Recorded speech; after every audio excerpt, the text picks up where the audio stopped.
Assalamualaikum warahmatullahi wabarakatuh. Halo teman-teman semuanya. Di sini kami dari kelompok 8 akan menerangkan atau bisa menjelaskan materi mengenai bangun ruang, terutama pada bangun ruang sisi datar. Nah, sebelum kita masuk ke dalam materinya, sebelumnya izinkan saya memperkenalkan rekan-rekan saya yang ikut membantu saya dalam memperkenalkan bangun ruang sisi datar. Oke,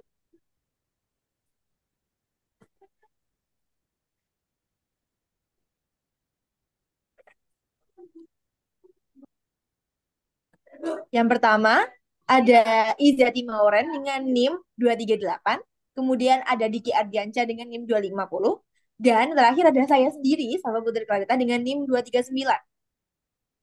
Nah, apa sih bangun ruang sisi datar? Jadi disclaimer dulu. Di sini sebenarnya bangun ruang itu ada dua macam ya. Bangun ruang sisi lengkung dan bangun ruang sisi datar. Nah, yang akan kami terangkan yaitu fokus kepada bangun ruang yang memiliki sisinya itu datar. Bangun ruang sisi datar sendiri adalah bangun ruang di mana bangun ruang itu terbentuk dari bentuknya tuh tiga dimensi yang memiliki semua sisi berbentuk datar dan tanpa adanya lengkungan.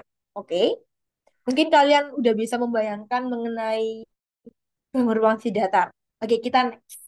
Ada apa aja sih macam-macamnya dari bangun ruang sisi datar sendiri? Yang pertama, ada kubus. Pasti kalian udah nggak asing sama kubus. Oke, udah bisa kan membayangkan kubus itu seperti apa? Kemudian ada balok. Nah, kalau kalian kenal kubus, pasti nggak mungkin nggak kenal balok. Ya kan? Karena bentuknya kubus sama balok ini mirip. Mirip bukan berarti sama. Oke. Kemudian ada prisma. Oke, mungkin kalian akan sedikit mengingat-ingat lagi bentuknya prisma itu kayak gimana sih? Dan terakhir ada limas. Nah, sebelum kita masuk ke dalam materinya, di sini kami akan menjelaskan lebih fokus kepada volume dan juga luas permukaan dari keempat bangun ruang sisi datar berikut. Oke, mari kita next. Oke, sebelum masuk ke bangun ruang yang pertama, yaitu kubus, tentunya kalian sudah memahami atau mengetahui ya, kira-kira bentuk kubus itu yang seperti apa sih pada saat SD. Nah, kan itu kan sudah dibahas mengenai sifat-sifatnya, mungkin jumlah rusun, nah seperti itu. Nah, kubus sendiri itu adalah bangun ruang yang dibentuk oleh enam buah persegi yang masing-masing memiliki ukuran yang sama. Next. Nah, untuk kali ini kita akan membahas tentang volume kubus dan luas permukaan kubus. Nah, volume kubus sendiri adalah sisi kali sisi kali sisi, atau yang di sini bisa disebut rusuknya ya, karena eh, kubus itu memiliki rusuk yang sama panjang, maka volumenya itu di sini sisi kali sisi kali sisi. Sedangkan luas permukaan kubus yaitu 6 kali sisi kali sisi. Kenapa? Karena tadi kan yang di awal kubus itu merupakan eh, gabungan dari 6 persegi kan. Nah, jadi luasannya yaitu 6 kali luas persegi atau 6 kali sisi kali sisi. Next. Nah, untuk yang selanjutnya balok. Nah, tentu kalian sudah pernah tahu juga nih balok itu yang seperti apa. Nah, SD kan sudah juga dibahas. Nah, balok sendiri itu adalah bangun ruang yang dibentuk oleh enam buah persegi panjang yang sepasang-sepasang memiliki ukuran yang sama. Next.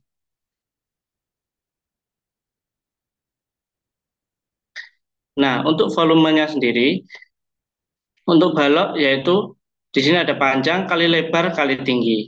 Nah, luas permukaan balok adalah 2 kali panjang kali lebar ditambah 2 kali panjang kali tinggi ditambah 2 kali lebar kali tinggi. Nah, mengapa seperti ini? Nah, pertama-tama kita lihat ya. Di sini kan ada tadi kan balok kan adalah gabungan dari persegi panjang ya. Nah, pertama bisa kita lihat persegi panjang yang di bawah. Nah, ini kan sejajar dengan eh, persegi panjang yang di atas. Luasannya kan berarti sama. Nah, bisa kita ditulis di sini ada perseginya panjangnya P dan lebarnya L. Jadi 2 kali panjang kali lebar. Nah, untuk persegi panjang yang di sini sisinya panjang dan tinggi, nah ini depan dan belakang, bisa ditulis 2 kali panjang kali tinggi. Nah, untuk persegi panjang yang sisinya lebar dan tinggi, bisa ditulis 2 kali lebar kali tinggi. Oleh karena itu, luas permukaan balok itu 2 kali panjang kali lebar, ditambah 2 kali panjang kali tinggi, ditambah 2 kali lebar kali tinggi. Nah, Dari sini paham kan bagaimana cara mencari volume dan luas permukaan kubus dan juga balok. Sangat mudah dihafal rumus-rumusnya. Next.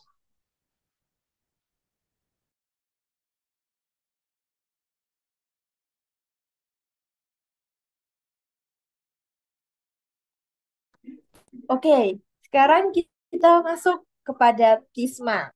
Nah, mungkin kalian udah mulai lupa nih, prisma tuh bangunnya bentuknya seperti apa. Oke, sebelum kita masuk ke bentuk bangun, mari kita bedah dari definisi prisma itu sendiri. Prisma adalah bangun ruang yang dibentuk oleh daerah segi banyak yang sejajar dengan bentuk dan ukuran yang sama, serta bidang-bidang lain yang berpotongan menurut ruas garis sejajar. Nah, kedua segi banyak tersebut dinamakan oleh atas dan juga tutup. Oke, mungkin udah mulai mengingat-ingat bentuk prisma itu seperti apa. Oke, next ya. Nah, di sini terdapat bentuk prisma. Oke, bisa kalian lihat prisma yang berwarna hijau ini?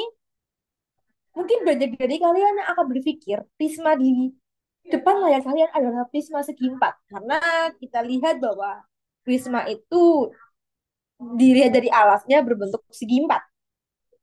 Ya kan? Tapi ingat, kembali kepada definisi tadi. Kita bisa menamakan prisma jika kita bisa melihat mana alasnya. Kita bisa lihat dari gambar prisma yang berwarna hijau, alasnya yaitu segitiganya. Oke, jadi alas itu belum tentu semua yang ada di bawah itu dinamakan alas, ya kan? Nah, jadi prisma yang kalian lihat sekarang, alasnya berbentuk segitiga. Nah, mari kita bahas volume dan juga luas permukaannya. Volumenya di sini setengah dikalikan alas segitiga, dikalikan tinggi segitiga, dan juga dikalikan tinggi prisma. Nah, jadi untuk misalnya kan nih, kalian nemukan prisma dengan bangun datar yang lain, prisma segi 5, segi 6. Jadi setengah dikalikan alas segi 6 dan juga tinggi segi 6-nya. Jadi mengikuti alasnya apa ya. Dan juga tinggi prisma sendiri. Nah, tinggi prisma sendiri itu yang mana sih? Mungkin kalian akan berpikir bahwa tinggi prismanya adalah tinggi dari segitiganya sendiri, yaitu T. Tetapi tinggi prismanya adalah ini, garis ini. Garis H ya kalau di sini. Ini adalah tinggi prismanya. Coba kalian tempatkan segitiga itu di bawah, ya kan? Jadi segitiga yang ini akan menjadi tutup dan segitiga yang ini akan menjadi alas, seperti itu. Atau mungkin bisa dibalik. Nah, maka kalian akan melihat bahwa garis H adalah tinggi dari prisma tersebut. Oke?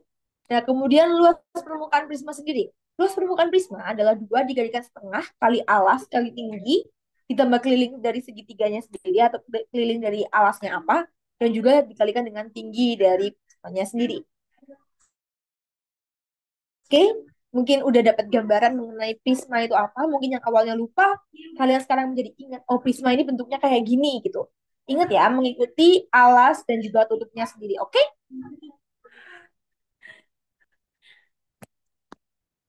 Oke, selanjutnya mengenai dengan limas. Nah, limas sendiri itu adalah sebuah bangun ruang yang dibentuk sebuah daerah segi banyak dan beberapa buah daerah segitiga yang bertemu di satu titik sudut. Serta sisi-sisi di hadapan titik sudut tersebut berhimpit dengan sisi segi banyak. Nah, titik sudut itu dinamakan dengan puncak limas dan daerah segi banyak itu dinamakan dengan alasnya. Oke, langsung aja buat kita tahu bentuk limas itu seperti apa ya. Next. Nah, di sini ada contoh bentuk limasnya. Untuk bentuk limas di sini adalah limas segi 4. Kenapa? Karena di sini alasnya adalah berbentuk segi 4, maka dia dinamakan limas segi 4. Kalau alasnya di sini berbentuk segitiga, maka dia dinamakan limas segitiga. Kalau segi 5 berarti juga limas segi 5 dan seterusnya. Oke, langsung saja ke volume limasnya. Volume limas di sini adalah sepertiga dikali luas alas dikali tinggi. Jadi di sini karena ini berbentuk persegi panjang, maka di sini sepertiga dikali luas alas persegi panjang adalah panjang dikali lebar dan tinggi prismanya mohon maaf, tinggi limasnya adalah T. Maka ini dikalikan dengan T. Kemudian untuk luas permukaannya di sini luas alas ditambah jumlah sisi dikali luas sisi. Nah, di sini luas alasnya adalah panjang dikali lebar.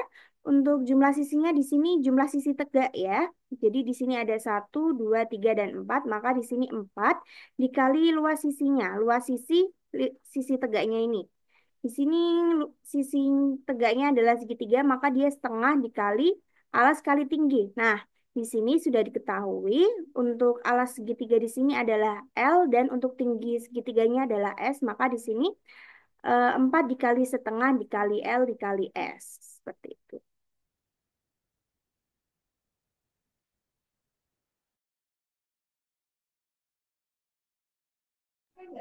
Nah, berikut tadi merupakan penjelasan dari kami mengenai bangun ruang sisi datar. Oke, mungkin kalian sudah mulai ada peningkatan pemahaman mengenai rumus-rumus yang tertera di bangun ruang sisi datar, mulai dari rumus volume dan juga rumus luas permukaan. Yang tadinya hanya gambar, maka sekarang kalian sudah mengetahui tentang rumus-rumusnya juga. Oke, mungkin dari kami ada yang salah kata atau kalian kurang paham dari perkataan kami mohon maaf. Kalau kalian masih ada yang bingung, kalian bisa langsung chat di kolom komentar. Oke, jangan lupa ya. Terima kasih kami ucapkan. Semoga ilmu yang kami sharing hari ini bermanfaat untuk kalian. Terima kasih. Wassalamualaikum warahmatullahi wabarakatuh.